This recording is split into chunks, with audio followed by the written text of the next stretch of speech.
تو یہ واقعات ہیں آپ صلی اللہ علیہ وسلم کا لوگوں سے معاملہ اور ابو بکر کا معاملہ۔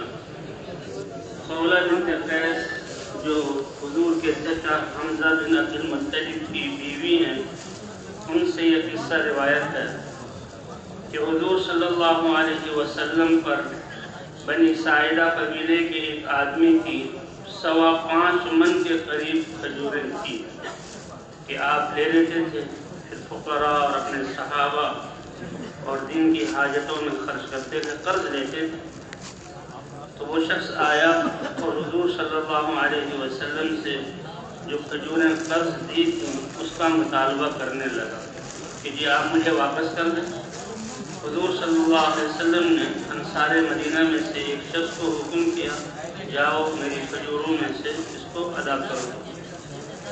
تو اس نے جو کھجوریں ادا کی، وہ جو اس نے دی تھی وہ اس سے کم درجے کی تھی، وزن اتنا ہی تھا لیکن معیار میں وہ کھجوریں کم تھی۔ تو اس نے کہا میں تو یہ کھجوریں نہیں لیتا، میری کھجوریں اس سے عمدہ تھی، وزن بھی اتنا ہو اور عمدہ بھی ہو۔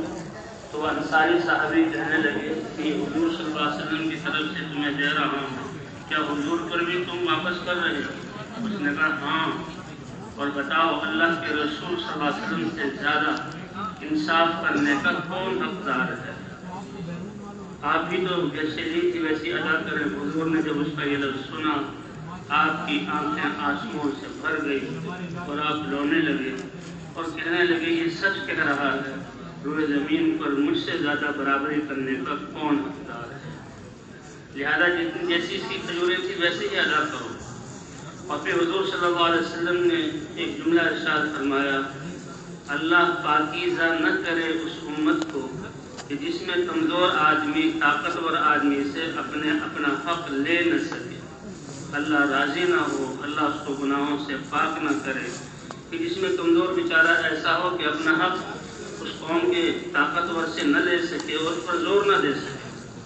اور پھر حضور صلی اللہ علیہ وسلم نے فرمایا اے خولہ، اس کو شمار کر کے دو اور جو اس کا حق ہے وہ پورا دو، کیونکہ وہ قرضدار جو مقروض کے پاس سے راضی ہو کر نکلے گا تو زمین کے سارے جانور اور سمندر کی ساری مچھلیاں اس کے لیے رحمت کی دعا کریں گی۔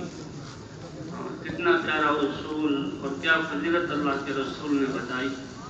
اللہ کی جو احکام ہیں وہ انسانوں کے لیے عدل اور رحمت والے بھی ہیں، اور پھر مزید رحمتیں کہ جانور ان کے لیے دعا کرتے ہیں۔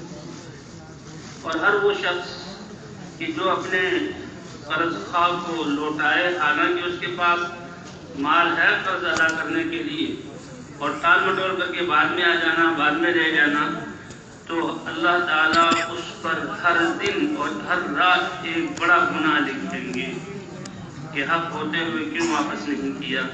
یہ ہے اللہ کا مبارک دین، اور یہ ہے حضور صلی اللہ علیہ وسلم کا معاملہ، امت کو جو سکھلایا۔ اللہ اس پر آنے کی توفیق عطا فرمائے۔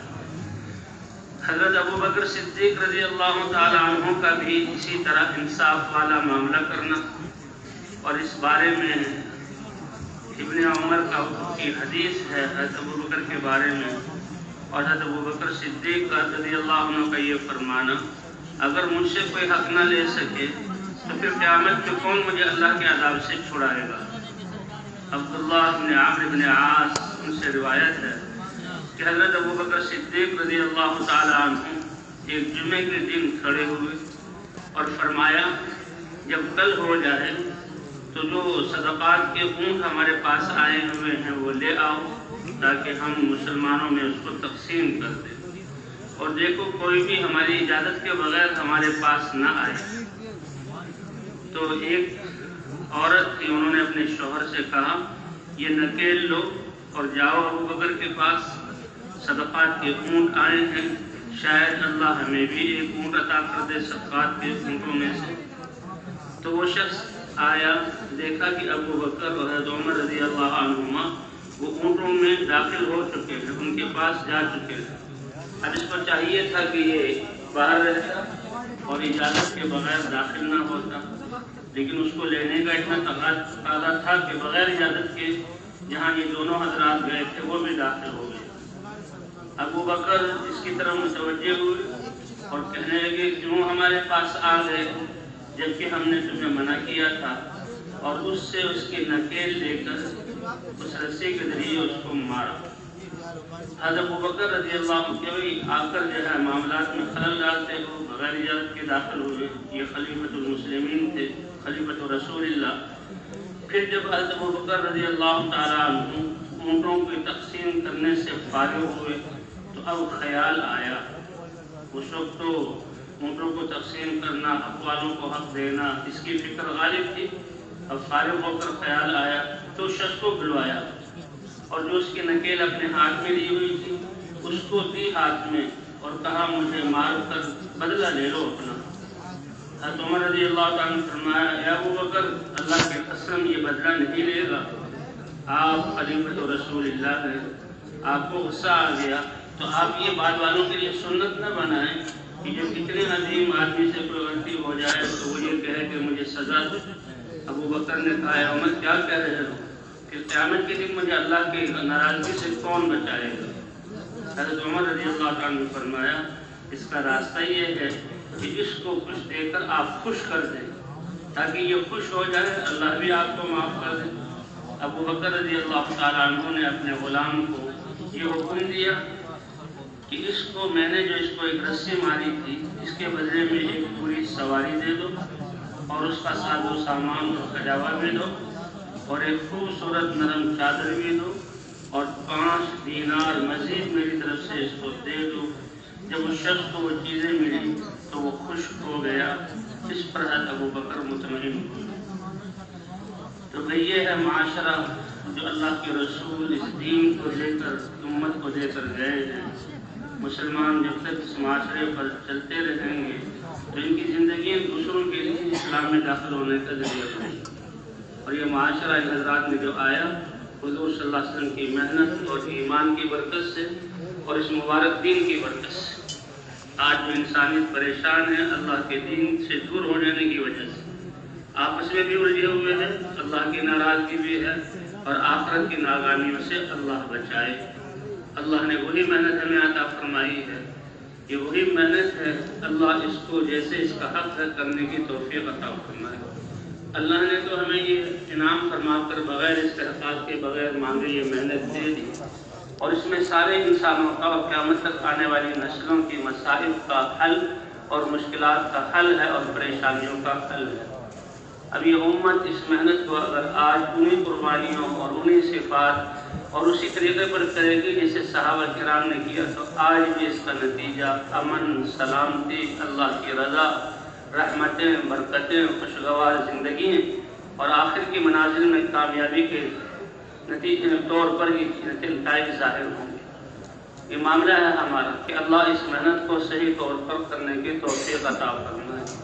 اس محنت کے لیے صفات ہیں، جی ہاں، جہاں بھی کسی نوکری کے لیے کسی کے ہاں کام کرنے کے لیے جاؤ وہ پوچھتا آپ کا تجربہ، آپ کی صفات، آپ کی تعلیم کتنی چیز ہے۔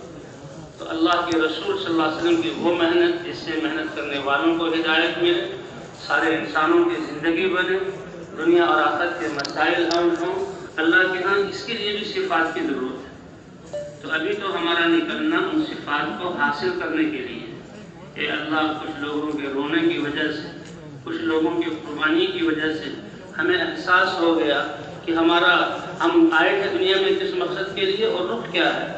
ابھی تو ہم رخ بدل رہے ہیں اور ان صفات کو اپنے اندر پیدا کرنے کی کوشش کر رہے ہیں کہ محنت تو اس وقت شروع ہوگی ہماری صفات کو اللہ قبول کر کے اللہ کے ہاں سے قبولیت آئے گی کہ یہ لوگ ہیں میرے دین کی محنت کرنے والے اور ان کو بناؤں گا ذریعہ دنیا میں انقلاب کے آنے کا اور انسانوں کی زندگی کے بدلنے کا۔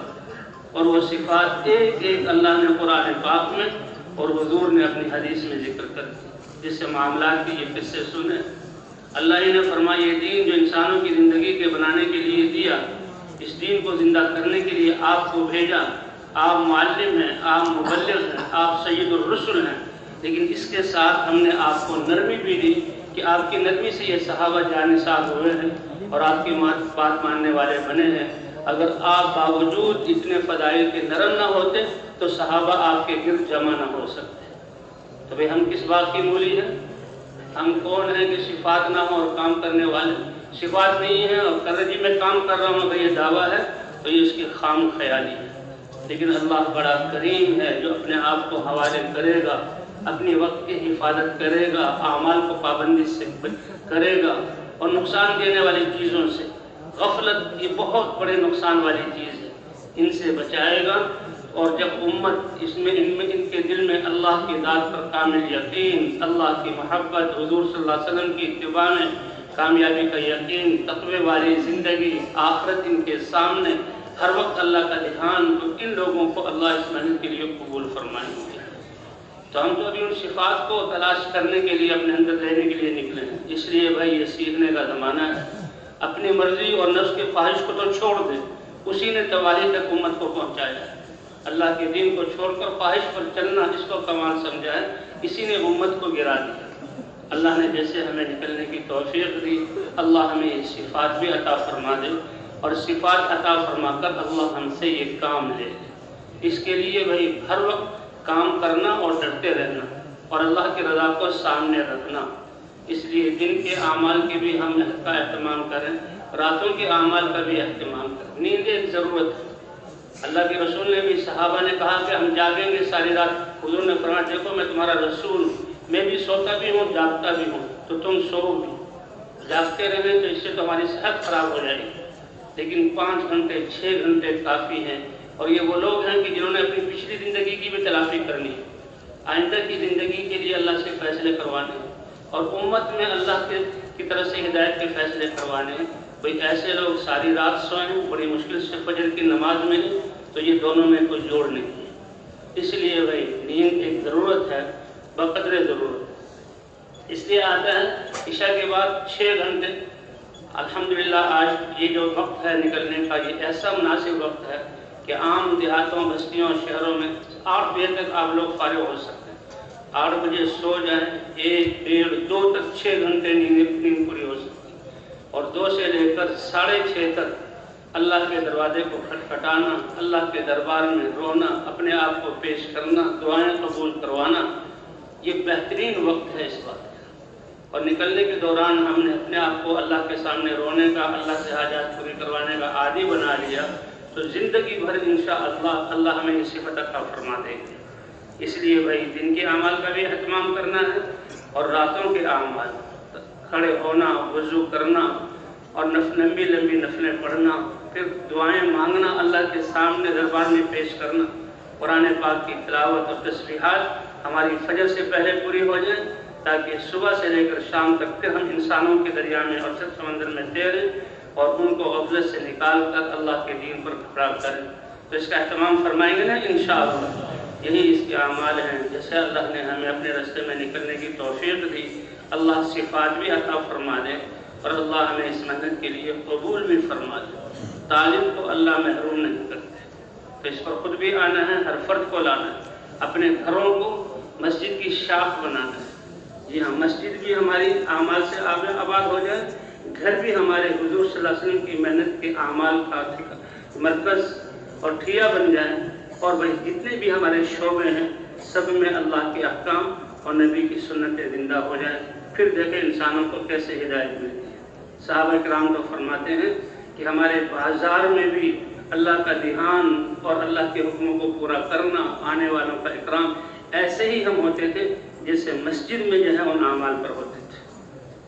آج ہم تو ہمارے مسجدیں بازار کی طرح ہو گئی، معاملہ الٹا ہو گیا۔ تو انشاءاللہ ہر شعبے میں اللہ کے احکام کو زندہ کرنا ہے، اللہ اس پر آنے کی اور پوری امت کو لانے کی توفیق عطا فرمائے۔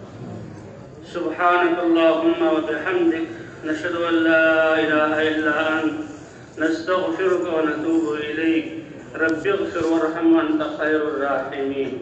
اللہم اشف مرضانا واہد ضالتنا وأسد ديوننا واقض حاجاتنا واكشف عن مكروبنا، اللهم ألف بين قلوبنا وأصلح ذات بيننا وارحم موتانا واغفر لنا ذنوبنا يا أرحم الراحمين، وصلى الله على النبي الكريم وعلى آله وصحبه أجمعين برحمتك يا أرحم الراحمين۔